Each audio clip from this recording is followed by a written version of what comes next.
The Grow My Cleaning Company podcast helps owners of cleaning companies just like you to grow your company and yourself so you can make more money and finally get the time and money freedom that probably got you into this business. Discover how to automate and create systems that allow you to grow like crazy without losing control. If you dig the show and want to show some love, subscribe, rate, and review on iTunes. It really helps. Enjoy the show. Hey, Cleaning Nation, you are in for a rare treat today. We've got Coach Jenell Newell, which is a ton of fun to say if you haven't tried today. And she spends a ton of time with our clients, helping them get the results that we want. And she made a really good point. I'm so excited about this topic. She started explaining, like, no, don't say anything. You're going to say important stuff. I want everyone to hear. So today we're going to talk about how to go from cleaner to owner. And a lot of these podcasts are how to hire and how to get clients and how to do everything at the right price. And that's all wildly important. But I think what most people get stuck, and feel free to correct me if you have a different perspective, Jenell, is because we're really good at telling you what to do and how to do it, right? So once, that, I know you guys from the outside feel like that's the hard and scary part, and there's some tricks to it, and it's hard, and there's definitely a way to do it right and a way to do it wrong and whatever. But in terms of actually getting people to make changes, most people get it. The bigger problem, which I struggle with, that's why we have Jenell and Suzanne on the team, is if I know everything to do, what to do and how to do it, but I still have a bunch of weird beliefs in my mind that are cleaner beliefs, like when we're coaching people, like, well, I don't want to do commercial because I don't want to clean nights and weekends. Like, you're not going to be cleaning. You have a team doing that. Or I don't like cleaning this part because it's hard. I'm like, you're not going to be cleaning anything. Like, even when they know what to do and how to do it and they've got teams, they're still thinking, well, I don't want to clean. Like, they're still in a cleaner mindset. And Jenell and Suzanne are magical at helping people make that shift. And I don't understand it. So I'm going to ask a bunch of questions and let Jenell educate us both. Anything I've missed on kind of setting the table, Jenell, or does that kind of make sense about what you were thinking and how you see the problem? It is. It's even a little bit more pervasive. It's like they've built themselves a job. Mm-hmm. It's a job, and maybe it's a great job even, but it's a job. And so they're thinking like an employee. And you're right. The very first thing Suzanne and I do is make the shift to thinking like a business owner. And then all of those things start to fall in line. And keep in mind, for those of you that are out of listening and out of cleaning, this is a double level thing. So if you're like, oh, I'm not out of cleaning, I'm like, great, what do you do? You're like, oh, I spend 60 hours a week working in the office. Same concept, right? So you're still an employee, right? If it requires you to physically be there and run the business, that is not a business. To the degree it's a job, right? You may be self-employed, but you're not a business owner. A business is a thing that operates profitably and creates clients and fulfills them and all that stuff and throws off cash with or without you. That's a business. A job is I go in and do this, that, and the other. And as long as I do that, I get paid. So for all of you that are like, oh, this doesn't account for me, I'm out of cleaning. Like, well, are you in the office? Same, the mindset, the beliefs, the fears are exactly the same. So everyone I've met, not everyone, the vast majority, Jenell, the people we coach say, I didn't want to be here. Like, everyone plans on, I know I got to clean for a little while. And some people think a little while is a year or two, which is insane. Some people think a little while is a couple months, which is a little high. It really should be a month or two, or, 2 or 3 weeks even. But everyone has this belief of when I started, not everyone, the vast majority we talk to at least, when I started, this isn't what I pictured. And they might be 3 months in, they might be 3 years in. And they're confused as to how they got here, right? I wanted to have a business and here I am X amount of time in and I've got a job. What do you say to the vast majority of the listeners? Like, got me. That's where I'm at. Where do we start? Yeah. Well, first of all, it's a really easy trap to fall into because, culturally, we're told to get a job, right? I mean, really, I can just hear it in my head. My grandparents, get a job, right? So we're kind of trained and programmed to get a job. We're not told, go build a business. Right. We're not told go own and be an entrepreneur. We're told get a job because that's considered safe. And so when we set out to build, especially a cleaning business, which is job-like, right? I mean, you're physically doing something, and it feels so much for so many of these people. They're literally trading their time for dollars, because they're even thinking in terms of, I'm going to clean for 3 hours and you're going to pay me X number of dollars per hour. And therefore I go home and this much of it is what I'm going to pay myself or take home as my profit.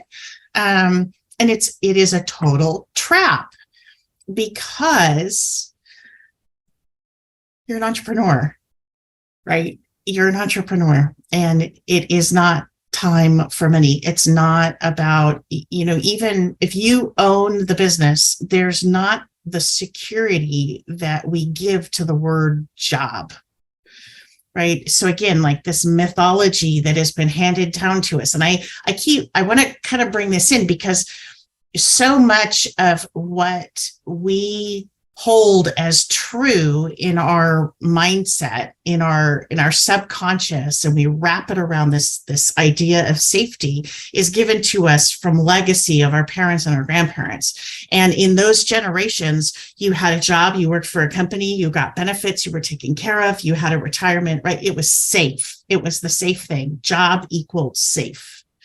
And that is not true, certainly in our economy.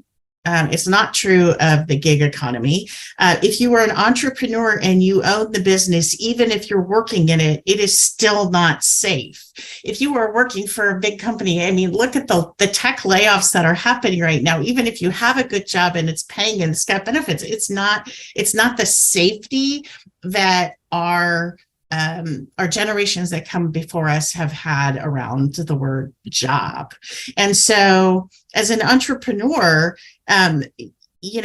we want you to rise kind of like above the idea that working in the business and having a job and trading your time for money is safe.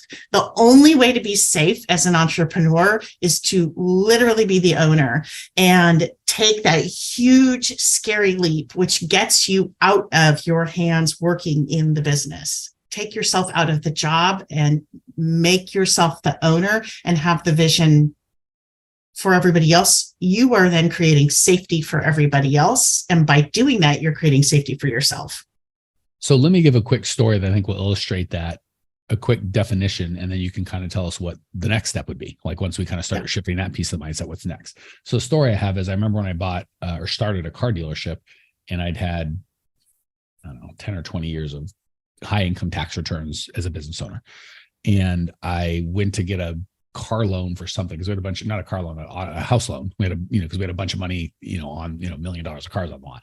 So anyway, and they said, oh, you can't get a loan. You don't have any income. And I'm like, well, if you look at my tax returns for the last decade or so, we've got great income, and it's all been from self-employed. Like, but this business has no income. And I was like, well, that makes no sense, but okay, so be it.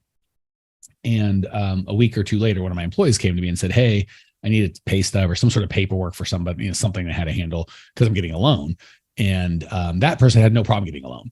So I just thought how asinine it was to think that they've got a steady job, right? As the world would look at it, but it's a house of cards. Because if I don't have a steady business, like, what I'm saying? Like if that business fails, all the steady jobs are now gone. And who would you check? The guy that's got 20 years of entrepreneurial income, well, he'll just probably start another business. Or the guy, what I'm saying? So it's just funny how the world looks. It's just a perfect example of that. The world looking at job being safe, but they're crazy. Like even the banks didn't get it. They're like, well, who do you think's, if I go to business, why is that guy's loan okay, but mine is not? It made no sense. So that's the story. The definitions I want to give, and I think it'll help Jenell take us to the next level of what the next steps are now that we're clear on the problem, is I think people think there's two job types, but if I think I first read this or saw it most clearly articulated is Michael Gerber in the E-Myth. We think I'm either a business owner, I work for I work for myself, or I work for someone else. There's really three. There's being a business owner, there's working for someone else, there's working for yourself and there's being a business owner. And we get confused thinking working for, you go from, well, I was working from my boss who's an a-hole and he was making all the money, and that jerk, I was working to make him rich. Now I'm working, but he was a crazy person. So I quit and started working for myself. And you're just working for another crazy person and you're not going to keep all the money. Now your bosses are your customers. You've got 10 bosses and your customers are your employees as opposed to just the one boss. And you end up making twice as much or working twice as much for half as much money. And you're like, but I'm a business owner. No, you're not. You're self-employed. And having a business. So yeah, working for someone else, we pretty much get it. I give you 40 hours a week, give or take. You give me a salary, we move on. Being self-employed is I will clean your pool, you'll give me $100. I'll clean your house, you give me this. I'll do your taxes, you'll give me that. I will do this thing, you will give me this money. That's that. Having a business is where you create a set of systems that create that outcome, whether you're involved in it or not. And I don't think we make that distinction as well. So there's my story, there's my distinction. Now that we're kind of clear on the problem, what's next? How do we move from A to B, sister?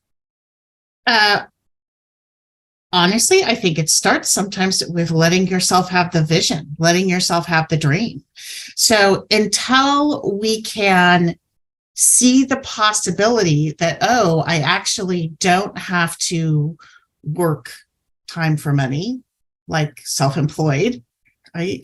And we can see the possibility of I can build the systems and put this thing in place in a way that it employs other people. I employ other people, but I am the vision for the business.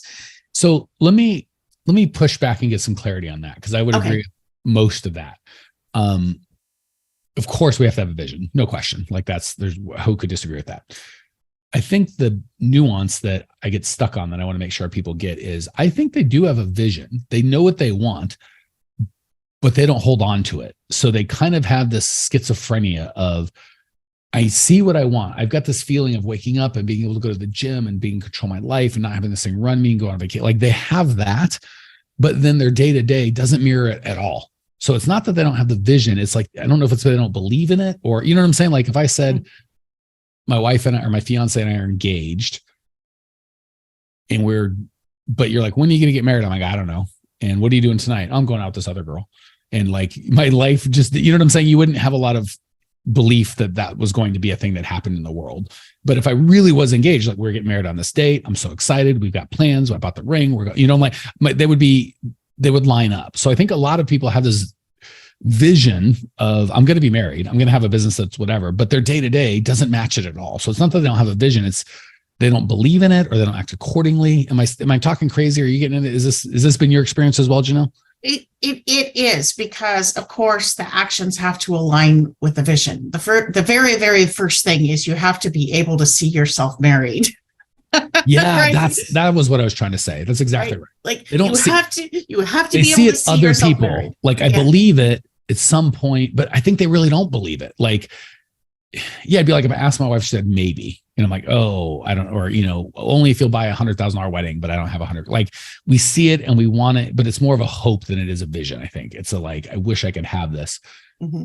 But yeah, I think you're right. They don't believe that it's going to happen. Therefore their actions don't align and they don't get the result. And then it reinforces the belief and it just spirals down. Real quick, Cleaning Nation, if you can think about how you found out about this podcast, maybe a tweet, a Facebook message, iTunes search, some sort of Instagram post, the only way we grow is word of mouth. We don't do paid ads. We don't run ads.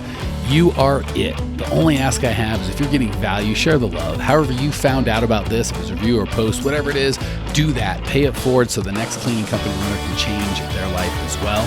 Back to the show. So my magic formula is you start hanging out with the people that you see doing it. So spot on. Right. So spot on. So yeah, if you've got a cleaning business and you know that there's something else out there, listening to this podcast is part of the very first step of coming to understand that it is in fact possible for people just like me. And I'm going to start to listen to the people who know how to do it. I'm going to start hanging out with people who are successful entrepreneurs and support my dream and who aren't just know what you've got is good enough, right? Supporting, or even worse, jealous. Like or jealous. They're afraid they want that thing that you want, but they're a step behind you and they still have a job. And if you get that thing, now their job makes them feel, so it's all about them, and they'll tell you a bunch of things. And even some of them good-hearted, your parents or people or somebody that's like love you and want what's best for you, but they're not entrepreneurs. So they don't know how to give that to you. And you're so right, Jenell, because my favorite part about, and why we do the vast majority of our training in group setting, is we get such great people, but they're all human. I think we kind of picture that guy or that gal that makes 10 grand a month and works 0 to 10 hours a week is like this alien being that I could never be. And then you see a guy or gal or a dozen guys or gals that all started where you started just a couple months ago and are either there or well on their way there. And you're like, well, this guy's not any smarter than me. Like, I thought he'd be super good looking and have an IQ of 100 and graduated from, like, there'd just be this, and 6 feet tall with a deep voice, or just like weird, like magical things. You're like, that's just a dude, like, or a gal. Like, they don't have the magic stuff. So because it's so important, Jenell, I don't want to skimp over it. So there's two kind of easy ones, but I don't think it's going to answer for everybody. Obviously, listen to the podcast. That helps, but there's a difference when we can talk to you. You can't talk to us, right? You can't ask a question. So that's helpful. I'm not saying don't do that. And then Facebook groups, there's a bunch of, we have a nice Facebook group. It's like 15,000 people. Half of them don't know what they're doing and whatever. And then our clients, we instill it. Like, you're going to be with people. You're going to see it. Like, this is happening, but not everyone can do that either. So for those that can't be clients, and that the Facebook group and the, like, how do you, and I'm just trying to think of all the potential things that, well, there's a late tip, or there's a local business owner of the chamber. It's different when you see an IT guy who's running his business, or a restaurant, like, if it's a different business. So how do you, just trying to think, and again, without like promoting ourselves, like, and we only take a few clients, so we couldn't handle all if you wanted it anyway, but how do you make that happen? Because I think it's important that it's in your industry, not crucial, but important. So what would you say to those folks that can't be clients and need more than just, like, how do you build that community up? Well, I think it's helpful to be industry specific, but I do believe that being around other entrepreneurs, whatever business they're in, just drinking that entrepreneurial Kool-Aid together will support the dream, right? It's gonna water that dream, and that little sprout of I can do this is gonna grow. I think, again, saturating yourself in the thought leaders, the books, the podcasts, the whatever trainings that are going to, again, water that little sprout of entrepreneurial spirit. And I have a plan, right? Mm. So as you sprout your entrepreneurial spirit, create a clearer vision. So if you know that you want to be that entrepreneur that works 10 hours a week and makes $10,000, what are my mileposts? What are my mile markers along the way that I have to do? Oh, well, I'm definitely going to have to hire employees. So what do I need to do? Let me tie a bow in the first two steps. We'll move on, because you're taking us to the third, what I would say would be the final step.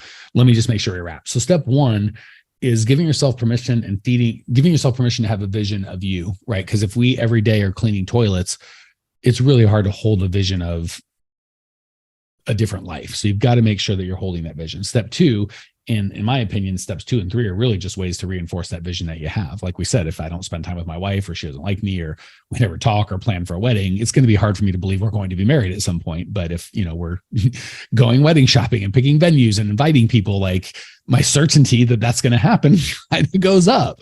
If I hang out with a bunch of other married people, I'm like, okay, I'm starting to see it. Right.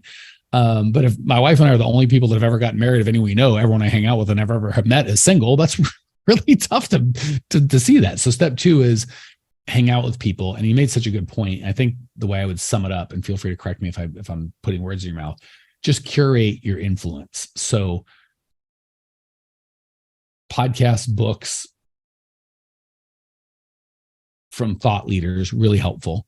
Eliminating people that are going to tell you they can, people that are broke, telling you how not to be broke. Let's not listen to them. Let's listen to rich people. And even when you start curating that, ideally it'll be someone in your industry. If not, fine. but don't even get into that. I've got to get you to tell me, they'll do a thing like, oh, I had a guy that was mentoring me. And what they meant by that was like, we had lunch 2 or 3 times a year and I would ask him questions with him. That's not mentoring. That's really, if you're going to get a coach, get a real coach. So if you've got that guy, I would, instead of doing lunch and be like, I'm going to squeeze all the brain juice out of this guy in like an hour, you can't, don't even try. I would just try and touch base with them a lot. So you just see a lot of people that are living that life that you want, more than I'm going to get exactly what to do and how to do it. That's where you go to, getting coaching or on YouTube or reading a book or like, find people that are professionally helping you do that and just be with the people. So you just hang out with the dude and you're like, kind of, you see the Oz behind the curtain. You're like, well, you're just a regular fella that's got a little better systems and beliefs than I have. So I would do that as much as I can. And then I would also eliminate the people that were not giving me that feedback, right? Generally people working for someone else telling you how it would work. And also just if a guy's working 60 hours a week and making more money than you, that's not a guy I would curate. I want to curate a guy that's actually living the life that I want, not just on the money side or gal, but on the time side as well. So is that a fair synopsis of 1 and 2? Get clear on your vision, start hanging out with people that are clear on your vision. Step 3, make a plan and by the way, this is where everyone's going to jump on board going, that's all I ever wanted. You talked to me about all this other garbage. Yes. And if you could just make the plan without steps 1 and 2, great, but you can't, you won't, no one does. So I know you're like, finally the good stuff. It's like, this has all been the good stuff. I promise, we have to coach people through this. If I could we have a plan that's already made. If we could just give it to them, we wouldn't have all this mindset coaching and meetings and, we would just do it. So this is all the good stuff. The beliefs and who you hang out with is such a big deal. So once you've got a vision that's clear, you've got support around you, you've eliminated the negative voices or reduced substantially the negative voices. You've cultivated the positive voices, whether it's one-to-many like a podcast or a book or one-to-one like a friend or a community or a coach or whatever. Now, how do we take all that to build a plan? So yeah, you first of all need to know what it is you're aiming at. Again, some people want the 10 hours a week and $10,000 a month. Some people don't want that. Some people, maybe they want to be more involved. You've got to decide what it is you really want from your business. Give yourself a timeline. Hold on. You said something good I want people not to miss. So we made some assumptions on this call, like working 10 hours a week, making 10 grand a month is just a nice first milestone. You could be wanting to work 60 hours a week and make 30, or work 5 hours and make 5. So I love that even when you are curating your deal and you've got a good voice, like leaders in the industry, you got to make sure they're aligned with what you want. So I really like getting clear on what you want, time and money. So don't be limited to, or other people might be like, I would be happy if I could just make, oh my gosh, if I could just work 10 hours a week and not have to clean it all, make 4 grand a month, I'd be wildly happy. It's like, that's fine. So I really like even when they're good people, I don't get it. Jenell and I can be experts in our field. We're not experts in your life and what you want. So I love that clarity of really what I want, and don't let me or anybody else kind of, oh, that's stupid, it's not big enough, or it's too big, or we don't get a vote. So I love that clarity of that's what comes from you, right? You get to make that. Yeah, I love that. So important. Please continue. Yeah. And again, even in our community, we got people who want to make $1 million. And then we've got other people who are like, hey, 10 grand a month, I'm good. And kooky stuff is the 10 grand a month, I'm good. Start hanging out with the guys wanting to make 20, and all of a sudden, and it's fine, you don't have to, but a lot of times you're like, well, that guy's, so which is great. It's totally fine. Or you double down and go, I still want what I want. Great. It's totally okay. So this is your party. We're just, you get to, go ahead. So again, design it, right? It's your party. Design it. Decide what you want. Do you want that fancy wedding, or do you want the thing on the beach with 3 people there, right? But you get to decide, and then, break it down into steps. I'm a big firm believer that everything you ever needed for any challenge is available on the internet. It's just a matter of taking the time to find it, right? So go figure out what your plan is going to be and what your next step is, right? So if you know that you want to get out of cleaning, you're going to have to hire employees. So pretty hard to, unless you know how to build a robot, that's pretty hard to get out of cleaning without hiring cleaners. Absolutely. That's right. And AI is not going to fix this problem. It's so funny. When I was a kid, I thought, the white collar jobs we come for last, the blue collar, like, flipping burgers and cleaning toilets. That's what AI is going to come for. No, it's been the opposite. Like the thinking man's game, like me and Jenell, our jobs are in much more risk of like being thought and being smart and figuring stuff out than, we might be, who knows how long we are from that being done, but people physically cleaning houses or AI and robots cleaning houses, look at Roomba. That's been around for 20 years. It's still, no offense, Roomba, it's still ain't going to do as good as a human vacuuming. So yeah, you got time. Yeah. So I mean, this is an AI proof business industry. Well, right? I don't know if anything's proof. We'll see. But we'll see. You got the longest runway. We're gonna lose this at the very end. Yes, exactly. So, figure out. Okay, my first step is to get myself out of cleaning. I'm going to hire employees. Put a stake in the ground. I'm going to hire employees. I'm going to be out of my cleaning job in a month, in 2 months, in 6 months, whatever that stake is for yourself, because then you actually can put the goals down on paper and commit to it and take the action. So this is where now we get into taking the action to back up the dream. But a lot of times the dream feels very, very untangible and unrealistic because we simply don't even know where we're headed in order to lay out the next steps. So I've got to wrap it because we were running long, but Jenell's exactly right. When we feel overwhelmed or disconnected from the dream, break it into smaller steps. Like one of the first things that we have, and again, this is exactly what we do with and by the way, this is why you hire a coach as opposed to figure it out on your own. You pay someone, could be us, could be anyone, or you can figure it out on your own. Just takes more time and money. So the first thing we have people do is set their goal, right? If you're not clear on exactly where you want to be, you'll never get there. Then on the cleaning industry, we have it break it down into the little bits. Let's look at your customer and how profitable they are. Let's look at your gross sales, your cost of goods sold, your overhead, and your expenses and your profit.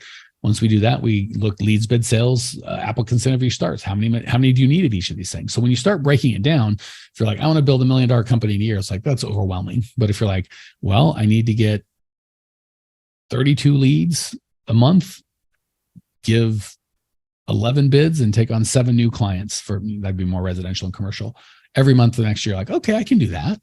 And I need to run a hiring ad and get 100 applicants and, have, maybe 30 show or a dozen show up to my group interview and hire 2 or 3 every month. Or like just when you start breaking it down, like, oh, okay. So, building this $1 million business seems undoable, but just breaking down little steps seems super doable. So I'm going to wrap. If you are like, well, I need more on how to do and what to do, we've got our 1,000, I think we just did, or going to do our 1,000th podcast. It's been recorded. I just don't know when it's going to be released. So plenty on what to do and how to do it. And if you need some help from us, just go to growingcleaningcompany.com, reach out. We've got coaches, love to help. Don't know if we're fit, but we can at least help you get some clarity on what to do and how to do it. If we end up working together, great. If not, at least you'll have a plan, but find people that you like and you trust that can help you. Hold on to them for dear life. growingcleaningcompany.com. Check it out now. See you there. Well, here we are, the end of the podcast, and you made it. Great job. I've got a little bonus for you for sticking through with me. But like I mentioned before, if you got value out of this podcast and you want to show a little love, subscribe, rate, and review on iTunes, Spotify, wherever the heck you're listening to this thing. Share it with a friend. Share the love. And as a special thank you for those of you that stuck with me to the end, how about I give you my personal phone number so we can text? It's a great way for me to get to know you, your business, your goals personally. So shoot me a text now, 602-932-6431, 602-932-6431. I am the only one who responds to these texts, and I will personally respond to everyone I possibly can as long as this number is manned. Don't know how long we're going to keep this at the end of the podcast, so grab it now, 602-932-6431. Give me a text, say hey, can't wait to meet you.